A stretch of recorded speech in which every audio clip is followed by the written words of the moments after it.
Assalamualaikum warahmatullahi wabarakatuh. Kami dari Kampung 8 yang beranggotakan 3 orang. Yang pertama Teo Rizkilillah dengan NIM 2120125015. Yang kedua ada Nur Laila dengan NIM 20125024. Yang ketiga ada Siti Rohmatun Nisa dengan NIM 2012500037. Baik, kami akan mempresentasikan materi dari mata kuliah Manajemen Perpustakaan yang berjudul Layanan Pembaca dengan dosen pengampu yaitu Ibu Dr. Anis Zohriyah MM. Langsung saja ke pembahasan. Pelayanan sirkulasi. A. Peminjaman buku dan pengembalian buku dan statistik pengunjung atau peminjaman. Pelayanan sirkulasi adalah pelayanan yang menyangkut peredaran bahan-bahan pustaka yang dimiliki oleh perpustakaan. Pada pelayanan sirkulasi ini dilakukan proses peminjaman bahan pustaka yang boleh dipinjam, penentuan jangka waktu peminjaman, pengembalian bahan pustaka yang dipinjam, dan pembuat statistik peminjaman untuk membuat laporan perpustakaan. Jenis koleksi yang dipinjamkan biasanya terbatas kepada bahan tercetak saja, tetapi ada juga perpustakaan yang meminjamkan bahan non-buku seperti kaset audio dan lain-lain. Bahan tercetak pun tidak semua dipinjamkan. Jenis bahan pustaka yang lazim dipinjamkan adalah buku teks. Ada juga perpustakaan yang meminjamkan majalah-majalah lama. Peminjamannya biasanya terbatas kepada anggota perpustakaan, dalam hal ini dosen, mahasiswa, dan tenaga non-kependidikan lainnya di perguruan tingginya. Masyarakat luar yang bukan anggota biasanya tidak boleh meminjam. Mereka hanya diperbolehkan membaca di tempat. Jangka waktu peminjaman bervariasi antara perpustakaan yang satu dengan perpustakaan yang lainnya. Begitu juga antara kelompok buku yang satu dengan kelompok buku yang lain. Umumnya, perpustakaan meminjamkan koleksi bukunya selama 2 minggu untuk jenis koleksi buku. Layanan sirkulasi bertujuan untuk membantu pemustaka dalam proses peminjaman, pengembalian, dan perpanjangan bahan pustaka. Prosedur pelayanan peminjaman dalam sirkulasi ini meliputi aktivitas pemilihan buku sampai buku bisa dipinjam oleh pemustaka dengan melalui proses peminjaman di bagian sirkulasi. Sedangkan prosedur layanan pengembalian dan perpanjangan bahan pustaka ini meliputi aktivitas penyerahan pustaka yang dipinjam sampai dengan petugas memproses pengembalian atau perpanjangan pustaka di bagian layanan sirkulasi. Selanjutnya adalah peminjaman buku dan pengembalian buku. Peminjaman buku. Langkah-langkah. Pemustaka menyerahkan buku yang akan dipinjam beserta KTM. Petugas menginput data buku yang dipinjam ke database aplikasi SLIMS. Petugas memberi stempel tanggal kembali pada lidah buku, data 2 slip. Petugas menyerahkan kembali buku yang akan dipinjam kepada pemustaka.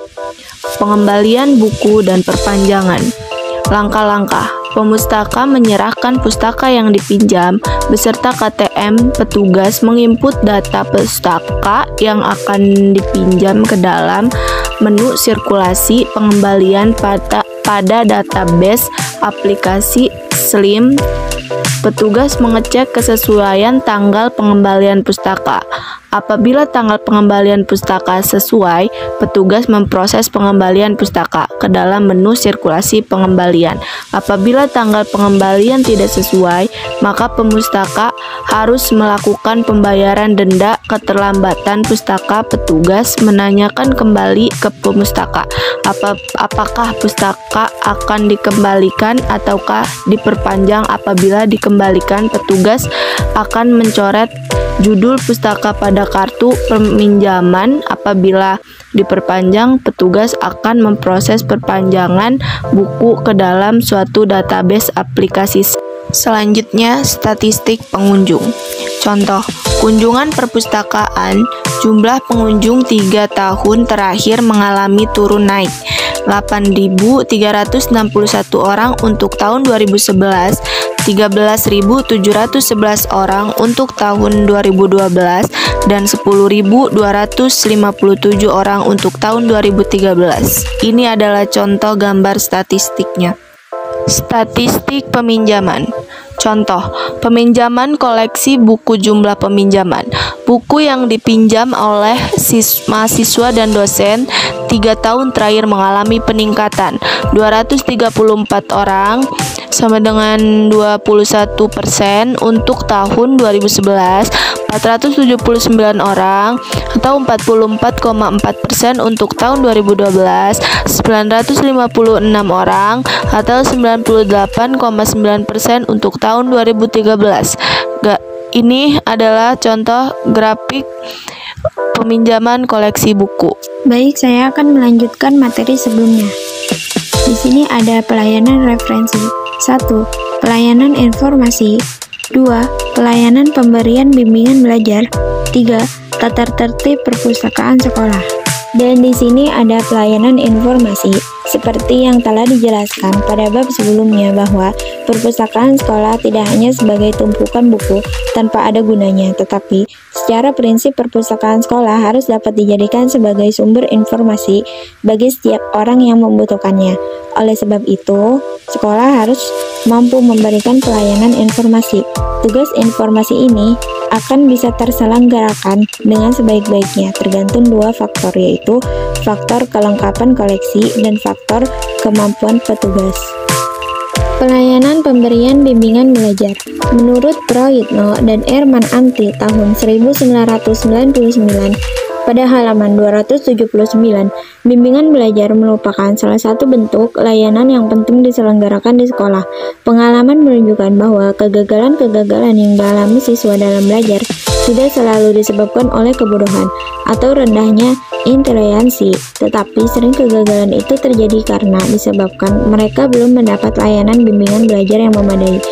Layanan bimbingan belajar adalah layanan bimbingan dan konseling yang memungkinkan peserta didik klien untuk mengembangkan diri dengan sikap dan kebiasaan belajar yang baik, materi belajar dengan kecepatan dan kesulitan belajar, serta berbagai aspek tujuan dan kegiatan belajar lainnya. Sehingga pembelajaran merupakan proses untuk membawa siswa aktif dalam kegiatan belajar, merangsang siswa yang untuk menggali, menemukan dan menguasai materi pelajaran yang berguna dalam kehidupan dan perkembangan optimal dirinya. Layanan bimbingan belajar diharapkan bisa membantu siswa dalam belajar, sehingga tidak lagi menghadapi kesulitan-kesulitan dalam belajar. Misalnya saja, tidak lagi mendapatkan nilai yang di bawah rata-rata, tidak lagi mempunyai kebiasaan untuk misalnya saja selalu menunda-nunda tugas, tidak membuat PR atau pekerjaan rumah, tidak pernah mencatat jadwal sehingga tidak tahu apa yang seharusnya dipelajari untuk pelajaran yang diajarkan besok. Selanjutnya, diharapkan siswa lebih siap dalam mengikuti kegiatan pembelajaran. Jika nanti dengan layanan ini, klien atau siswa merasa bisa berubah kebiasaan buruk tersebut, akan diberikan pungutan positif. Pungutan positif merupakan suatu pola tingkat laku dan dengan memberikan ajaran atau perkuatan, sehingga setelah tingkah laku yang diharapkan muncul, dengan demikian diperkirakan bahwa layanan bimbingan belajar untuk meningkatkan prestasi belajar bagi siswa untuk mengalami kesulitan belajar akan efektif untuk membantu siswa dalam menghadapi kesulitan belajarnya. Jadi, dapat disimpulkan, bimbingan belajar adalah bimbingan yang diberikan oleh orang yang ahli, baik itu individu maupun kelompok yang mengalami masalah yang dihadapi dalam belajar, sehingga setelah melalui proses perubahan dalam belajar, mereka dapat mencapai hasil yang optimal. Dan begitupun ada tata tertib perpustakaan sekolah. 1. Setiap pengunjung wajib mengisi daftar pengunjung yang telah disediakan, meletakkan tas, jaket, dan barang bawaan lainnya di tempat penyimpanan, dan harus berpakaian rapi dan sopan. 2. Dilarang membawa makanan, minuman, dan merokok di ruangan pembaca. Boleh mengambil buku atau majalah langsung dari rak dengan sepengetahuan petugas. 3. Buku atau majalah yang akan dibaca di luar perpustakaan harus terlebih dahulu dicatat petugas perpustakaan. 4. Buku atau majalah atau surat kabar yang telah selesai dibaca harus disimpan kembali kepada rak. 5. Turut menjaga kesopanan, ketertiban, dan kebersihan dalam perpustakaan. Cukup sekian presentasi dari kelompok kami. Terima kasih. Wassalamualaikum warahmatullahi wabarakatuh.